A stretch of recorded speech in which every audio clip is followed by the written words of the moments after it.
Здраво и добро уште едно видео, каде што ова видео ќе биде еден вид вовед за наредните неколку видеа што ќе следат, каде што на почеток ќе започнеме со разгледување на интеракциите помеѓу антителото, значи антибоди, со антигенот.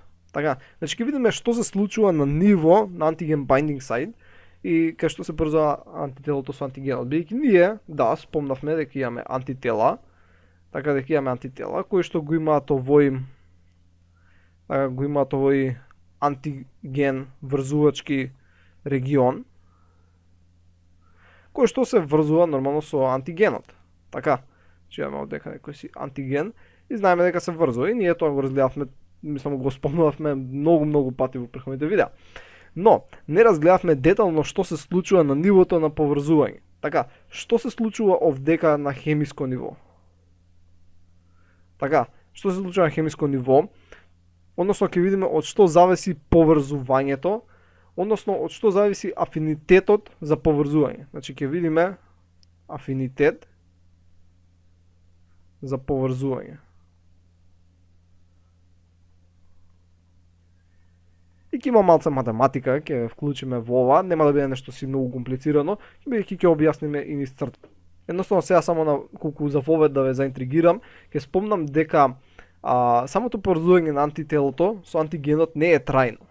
Така, бидејќи не се образува ковалентна врска, така што ако го имаме овдека антигенот, така да речеме дека ова е антигенот, и го имаме антителото, повторно ќе одбележам со бела боја, тоа да речеме дека се врзува во одреден момент и кога тоа врзување трае, се лупам бројки, 10 секунди. Така, и после тие 10 секунди антителото се откачува. И да речеме дека седи откачено едно 2 секунди, и после 2 секунди повторно се прикачува и седи 10 секунди закачено, така. После тие 10 секунди пак се откачува 2 секунди и така натаму. Едноставно сакам само да покажам дека антителото кој ќе се прикачи за антигенот, тоа не е трајно. Така, значи тоа се прикачува па се одлепува, па се прикачува па се одлепува. Односно, ако би го запишале како еден вид хемиско равенство, да речеме дека ова е антиген плюс антитело, така, не е еднакво на антиген антитело. Него, ова е хемиска реакција која се наоѓа во одреден еквилибриум. Ставаме стрелки дека иде во двете насоки. Така, значи имам и слободни антиген и антитело, но имаме и во комплекс кој се наоѓаат. И не ова, како што реков, не е со крајно еднакво, дека ова е еднакво на тоа, него ова е хемиско равенство кој е во еквилибриум. Значи иде од момент на десно, иде кон лево, и се прави некој си некоја си хемиска рамнотежа. И ќе видиме од што зависи тоа и зошто е воопшто битно да го знаеме колку е афинитетот на одредено антитело за антигенот, односно колку ќе биде прикачено. Така, што може да произлезе од тоа познавање. Сега, од кога ќе разгледаме од што зависи афинитетот за поврзување на антителото со антигенот и како може да пресметаме колку антитела ќе бидат прикачени а колку не во даден момент. Понатаму ќе видиме која е апликативната дејност на се тоа. Така ќе видиме каде сушност се употребува ова знаење за поврзување на антитело со антиген во различни научни дисциплини. Главно во биологијата и во медицината, така главно биологија и медицина, но имаат употреба исто и во хемијата, хемијата е еднакво централна наука која што влегува во сите други науки. Значи главно ќе биде во овие три сфери, каде што антителата, интеракциите на антитело антиген ќе се користат за правење на различни квалитативни, значи правење на различни квалитативни или пак квантитивни анализи. Значи ќе се користат за правење на квалитативни, односно на анализи, каде што служат за да ти каже дека има нешто или нема нешто. Значи тоа е квалитативно. Дали има нешто од интерес или нема нешто од интерес. А квантитативни се освен да ти каже дали има или нема, да ти каже колку има. Така, значи ти кажува колку. Значи со квалитативни ти кажува да, ја има таа супстанца или ја нема таа супстанца, а со квантитативни анализи ти кажува колку има од таа супстанца.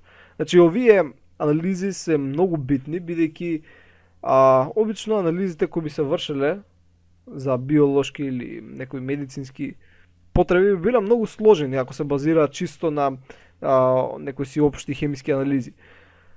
Бидејќи различните биомолекули имаат многу сложена структура. Да речеме дека имаш ти овдека раствор, така од серум, не раствор, него имаш серум, некоја силичност и нормално тука има различни протеини.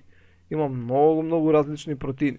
Кои сите тие протеини имаат сложена структура и ти сега не можеш да изолираш одреден протеин или да квантифицираш одреден протеин врз база на прости хемиски реакции, бидејќи едноставно сите протеини ќе ти денатурираат, не можеш да правиш инфрацрвена спектроскопија бидејќи имаат многу сложена структура. И едноставно би било многу макотрпно да најдеш например колку има од виолетова молекула. Така едноставно најчесто се наоѓаат во мали количини и имаат многу сложени структури. Така што не е некако изводливо се прават општи хемиски анализи. И затоа се добри да се користат антителата. Например, ставиш овдека антитела кои се врзуваат специфично за Y, се врзуваат специфично за виолетовите молекули и ќе си се врзат оние. И да речеме дека ова антитело си го бележал со радиоактивна проба, така и сега тука има како зелено со радиоактивно, и сега ти можеш да измериш колкава е радиоактивноста. Така, каде што, така си го дизајнирал антителото, да кога се врзува овдека со нешто, ова почнува да свети овдека, наводници, така. Значи кога ќе се поврзе со нешто, да ставиме виолетовото, значи кога ќе се поврзе со виолетовото, ова радиоактивна проба оддава зрачење. Така, и ти врз база на тоа колку зрачење излегува од чашава, така, можеш да знаеш колку има вакви виолетови молекули. Така, значи, може да се користат на многу паметни начини овие антитела, зашто ќе стане збор нели во понатамошните видеа. Но главно, значи, може да се употребуваат за детерминирање на различни протеини, најчесто значи хормони, кои се наоѓаат во многу мали количини во организмот. Така ти сега не можеш да земеш 3 литра примерно од некој човек и да анализираш целата крв, ти ќе земеш малце, земеш неколку милилитри, така што ќе има многу мали количини на хормони, некои ензими, кои исто така нели се протеини, некои други метаболити, така, кои исто се сретнуваат во многу мали количини. Исто значи може да се користи за минерали, витамини, тумор маркери, ова е многу битно. Тумор маркери може да се користат за различни терапии, например, исто она што е тестот за бременост, така, се базира на овие имунолошки техники, кои ќе ги разгледаме во понатамошниот видео, односно се базира на специфичноста на одредени антитела со даден антиген и давање на обојување. И има уште многу други, значи за антисеруми, за противотрови и така натаму и така натаму.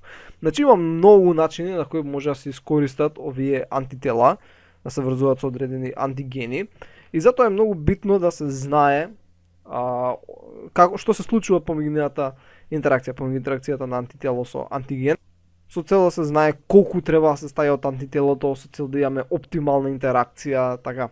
Значи ќе видиме, бидејќи не треба да се стави многу антитело, бидејќи нема да имаме добро врзување, значи нема да имаме преципитација пред некои методи и така натаму и така натаму. Значи ќе разгледаме се тоа. Значи ова беше некој вид краток вовед за што ќе правиме за што ќе збориме во наредните неколку видеа.